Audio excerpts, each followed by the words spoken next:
तो दोस्तों कहानी शुरू होती है और हम पप्पू शिलाजीत नाम के एक आदमी को देखते हैं जो कि साला एक नंबर का लड़की बाज आदमी होता है। पप्पू शिलाजीत असल में इतना हरामी था कि उसका 3-3 4-4 लड़कियों के साथ अफेयर होता है। इसके बाद हम देखते हैं पप्पू शिलाजीत को जो कि ओयो में एक लड़की के साथ धमा चौकड़ी मचाने के लिए आया था। अब पहला राउंड होने के बाद पप्पू शिलाजीत को उसकी दूसरी गर्लफ्रेंड का फोन आता है जो कि अपने घर पर अपनी गीली बिल्ली के साथ उसके लिए तड़पी जा रही थी। अब क्योंकि पप्पू शिलाजीत को उसकी भी लेनी थी इसलिए वो अपनी पहली गर्लफ्रेंड से कहता है, जाने मन मेरी दादी का फ़ोन है और वो बहुत ज़्यादा बीमार है इसलिए मुझे उनके पास जाना होगा। लेकिन दूसरी वाली के पास जाने से पहले पहली वाली के साथ फिर से धमा चौकड़ी मचाता है। अब सेकंड राउंड होने के बाद ही पप्पू शिलाजीत उससे बोलता है कि अब मैं अपनी दादी के पास जा रहा हूँ और जाने से पहले वो अपनी बंदी के पर्स में से कुछ पैसे भी निकाल लेता है। जिसके बाद वो दूसरी बंदी को बचाने के लिए मार्केट से एक निरोध खरीदता है। फिर अच्छे से तैयार होकर वो अपनी दूसरी बंदी के घर पहुँच जाता है। लेकिन अंदर जाकर वो देखता है कि घर में तो पूरा अंधेरा है। पप्पू शिलाजीत को लगता है कि शायद उसकी बंदी उसके साथ हाइड एंड सीक खेल, लेकिन तभी से वो पीछे से बंदी आती है और उसके सर पर एक बहुत ज़बरदस्त बैट मारकर उसे बेहोश कर देती है। फिर कुछ देर बाद जब पप्पू शिलाजीत को होश आता है तो वो खुद को एक रेगिस्तान में पाता है। वो देखता है कि सिर्फ कच्चे को छोड़कर उसके बाकी सारे कपड़े उतार लिए गए हैं। फिर वो अपने कच्चे की जेब में हाथ डालता है। वहाँ पर उसे एक निरोध का पैकेट और बाकी चारों गर्लफ्रेंड्स की फ़ोटो मिलती है, जिसका मतलब था कि उसकी चारों गर्लफ्रेंड को पप्पू शिलाजीत के बारे में पता चल चुका था। इसलिए सभी ने उसकी फाड़ने का एक प्लान बनाया। अब ये देखकर पप्पू शिलाजीत गुस्सा हो जाता है, जिसके बाद वो रेगिस्तान में इधर उधर घूमकर बाहर निकलने का रास्ता ढूंढने लगता है। लेकिन काफ़ी कोशिशों के बाद भी उसे बाहर का रास्ता नहीं मिलता। अब काफ़ी देर उसे ऐसे ही घूमने से हेलुसिनेशन होने लगता है, जिसकी वजह से वो रेत को ही पानी समझकर पीने लगता है। इसी दौरान उसके पास एक लड़कियों का ग्रुप भी आता है जिसके लीडर का नाम होता है चंडाल चूची।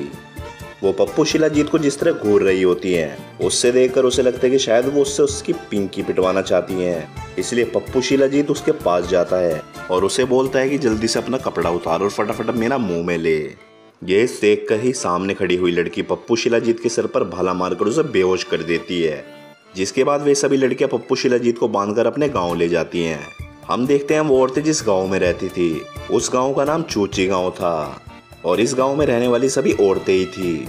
यहाँ पर मर्दों को गुलाम की तरह रखा जाता था और औरतें उन पर हुक्म चलाती थी। आदमी यहाँ पर औरतों की सेवा किया करते थे और रात को उन्हें संतुष्ट किया करते थे।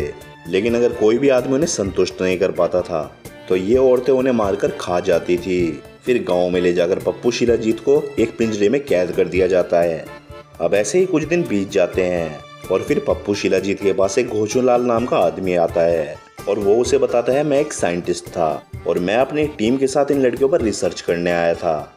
दरअसल हम ये देखना चाहते थे ये औरतें हमारे छोटे पप्पू को अपने मुंह में कब तक ले सकती हैं। लेकिन जब मेरी टीम वालों ने इन्हें मुंह में दिया तो ये औरतें उनका चूसने की बजाय उनका काट कर खा गई। फिर उन्हें जान से मार डाला और इसके बाद वे सभी औरतें मुझे भी मारने वाली थी। लेकिन यहाँ के एक प्रीस्ट ने मुझे इनसे खरीद लिया, मैं बच गया। फिर जाने से पहले वो पप्पू शिलाजीत से कहता है, आज रात को यहाँ पर एक फेस्टिवल होने वाला है जहाँ पर ये औरतें कुछ आदमियों की बलि देंगी। फिर जब रात को वे औरतें पप्पू शिलाजीत को लेने आती हैं तो उन्हें देखकर वो चूतियों वाली हरकतें करने लगता है ताकि वो उसे पागल समझकर छोड़ दें। लेकिन इससे उन औरतों को कोई घंटा फर्क नहीं पड़ता। वो उसे दूसरे आदमियों की तरह बांधकर स्टेज पर घसीटते हुए ले जाती हैं। इसके बाद वहाँ पर गाँव की पुजारन आती है जो कि एक एक करके उन आदमियों के छोटे पप्पू को काटने लगती है। अब ये देखते ही पप्पू शिलाजीत की फटकर हाथ में आ जाती है। लेकिन जब उसकी बारी आती है तो रानी उसके सामान को काटने से मना कर देती है क्योंकि रानी को ऐसा लगता है कि पप्पू शिलाजीत उसकी वो प्यास बुझा सकता है जो कि अब तक उस बाकी के आदमी नहीं बुझा पाए। फिर रात को रानी को संतुष्ट करने के लिए पप्पू को उसके कमरे में भेजा जाता है। अब उसे देखकर रानी कहती है कि मुझे पीछे से लेने में बहुत मजा आता है।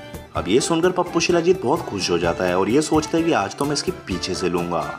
लेकिन तभी वहां पर कुछ लड़कियां आती हैं और पप्पू शिलाजीत को पकड़कर नीचे लिटा देती हैं, जिसके बाद प्लास्टिक का घोड़ा लाकर सीधे उसके पिछवाड़े में घुसा दिया जाता है। फिर अगली सुबह पप्पू शिलाजीत को दिखाया जाता है जो कि लंगड़ाकर चल रहा होता है। अब उसकी ऐसी हालत देखकर घोचूलाल को उस पर तरस आ जाता है और वो उसको अपनी मालकिन के पास उसका फ्यूचर देखने के लिए ले जाता है। अब पप्पू शिलाजीत को देखकर वो औरत कहती है कि अगर अगले 3 महीने तक तुमने महारानी को प्रेग्नेंट नहीं किया तो तुम्हें जान से मार दिया जाएगा। लेकिन अगर तुम उसे प्रेग्नेंट कर देते हो तो भी तुम बचोगे नहीं, फिर भी तुम्हें जान से मार दिया जाएगा। अब बेचारे पप्पू के पास कोई रास्ता नहीं बचा था क्योंकि दोनों ही सिचुएशन में उनकी मौत पक्की थी। फिर पप्पू शिलाजीत को पता चलता है कि यहाँ के गांव के आदमियों की हालत इतनी बुरी है कि कुछ सड़ी हुई सब्जियों के बदले उन आदमियों का सौदा कर दिया जाता है। अब आदमियों के साथ होने वाले ऐसे बर्ताव को देखकर पप्पू शिलाजीत गोचुमल के साथ मिलकर वहां से भागने का प्लान बनाता है। वो उसे कहता है कि अगर हमें यहाँ से निकलना है तो हमें कैसे भी करके इन औरतों का विश्वास जीतना होगा। अब पप्पू शिलाजीत तो दिखने में काफी हैंडसम था, इसलिए उसे विश्वास था कि मैं इस काम में जरूर सफल हो जाऊंगा। वहीं दूसरी तरफ रानी की सेनापति आकर रानी से कहती है कि हमारी दुश्मन झाटू कबीले की सेना हमारी तरफ बढ़ती जा रही है। इस पर रानी उससे कहती है कि जाओ बॉर्डर पर जाकर सभी को तैनात कर दो। अगर दुश्मन कबीले में से कोई भी हमारे गांव में आता है तो उनकी सभी की झाटों में आग लगा दो। फिर रात को हम पप्पू शिलाजीत को देखते हैं जो कि महारानी को इम्प्रेस करने के लिए उसकी सेवा करने का नाटक करता है।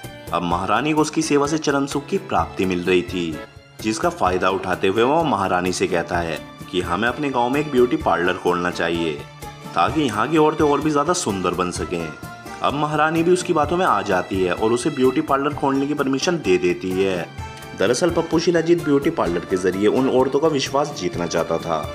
फिर अगले ही दिन पप्पू शिलाजीत और गोचुमल मिलकर एक पुरानी सी बिल्डिंग को रेनोवेट करते हैं और उसे एक ब्यूटी पार्लर में बदल देते हैं। फिर थोड़ी देर बाद उनकी दुकान पर गांव की सबसे बदसूरत लड़की आती है, लेकिन इसके बाद भी पप्पू शिलाजीत और गोचुमल मिलकर उसका ऐसा मेकओवर करते हैं कि वो बदसूरत से एकदम खूबसूरत आइटम बन जाती है।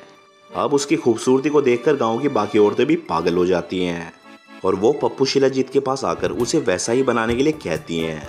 अब धीरे धीरे हम देखते हैं कि पप्पू शिलाजीत गांव की लड़कियों के बीच में पॉपुलर हो जाता है और जो पैसा वो उन लड़कियों से कमाता है वो सारा पैसा वो महारानी पर उड़ा देता है ताकि वो उसे इम्प्रेस कर सके।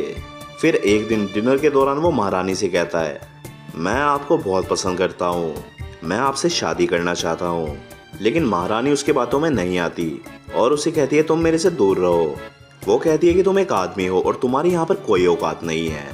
इसी दौरान वहाँ पर एक औरत भागती हुई आती है और महारानी से कहती है कि ये बच्ची कुएं में गिर गई थी, हमने इसे बाहर तो निकाल लिया लेकिन ये अब तक होश में नहीं आ रही।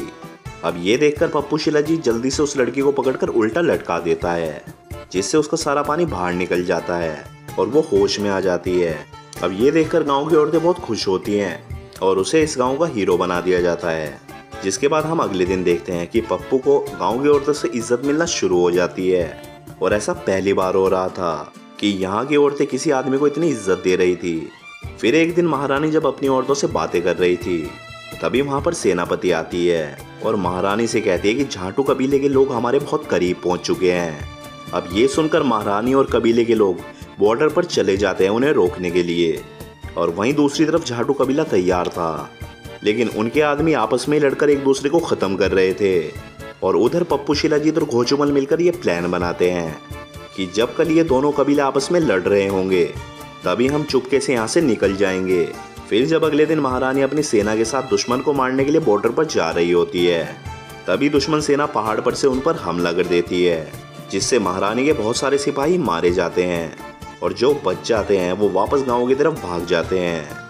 उधर पप्पू शिलाजीत और महारानी भागकर एक पहाड़ी के नीचे छिप जाते हैं। फिर कुछ देर तक बातें करने के बाद वो लोग देखते हैं वहाँ पर बहुत सारे जुगनू आ जाते हैं। अब क्योंकि यहाँ पर पप्पू शिलाजीत और महारानी एक दूसरे को प्यार करने लगे थे, जिसके बाद वो वहीं पर ही घपाघप करना शुरू कर देते हैं। फिर अगले दिन जब सुबह वो गांव में वापस लौटते हैं तो वो देखते हैं कि गांव के सभी लोग बीमार पड़ चुके हैं क्योंकि उन्होंने कुएं का पानी पी लिया था, जिसको दुश्मन सेना के लोगों ने जहरीला बना दिया था। और इसी दौरान वहाँ पर गोचुलाल आता है और पप्पू शिलाजीत से कहता है कि भूतनी के तू रात को यहाँ से भागा क्यों नहीं।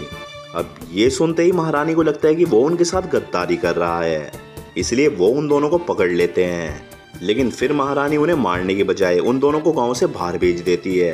अब वो दोनों वहां से जा ही रहे थे तभी पप्पू शिलाजीत को एहसास होता है कि कबीले वालों को उनकी ज़रूरत है, इसलिए वो गोचुलाल से कहता है कि हमें अपने कबीले में वापस जाना होगा। तभी गोचुलाल उसे मना कर देता है और उसे कहता है कि तू चूतिया हो गया है। लेकिन पप्पू शिलाजीत अब उस कबीले में जाने का मन बना चुका था, इसलिए वो भागकर उस कबीले की तरफ जाने लगता है।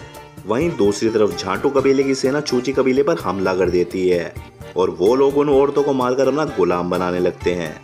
वहीं चूची कबीले की औरतें उन पर पूरा जोर लगाने की कोशिश करती हैं, लेकिन वो उन आदमियों से जीत नहीं पाती। अब वे सभी औरतें उन आदमियों के आगे हार मानने ही वाली थी। पर तभी वहां पर सफेद घोड़े पर बैठकर पप्पू शिलाजीत आ जाता है, जिसके बाद वो झाटू कबीले के लीडर को चैलेंज कर देता है। अब वो लीडर भी उसका चैलेंज एक्सेप्ट कर लेता है, जिसके बाद वो दोनों लड़ाई करने लगते हैं। अब शुरू में तो पप्पू शिलाजीत कुत्ते की तरह मार खा रहा था, लेकिन बाद में पप्पू शिलाजीत अपने पिछवाड़े का पूरा जोर लगा देता है, झाटू कबीले के लीडर को मार डालता है। फिर कुछ दिनों बाद हम देखते हैं कि चूची कबीले में अब सब कुछ ठीक हो चुका है और कुछ दिनों में उन लोगों को खबर मिलती है कि महारानी प्रेग्नेंट है और उनके पेट में जो बच्चा है वो पप्पू शिलाजीत का है। अब जैसा कि उस पुजारन ने बताया था, अगर उसने महारानी को प्रेग्नेंट कर दिया तब भी उसे जान से मार दिया जाएगा। इसके बाद हम देखते हैं पप्पू शिलाजीत को स्टेज पर लाया जाता है ताकि वो लोग वहां पर उसकी बलि दे सके और इसी के साथ ही ये कहानी यहीं पर खत्म हो जाती है।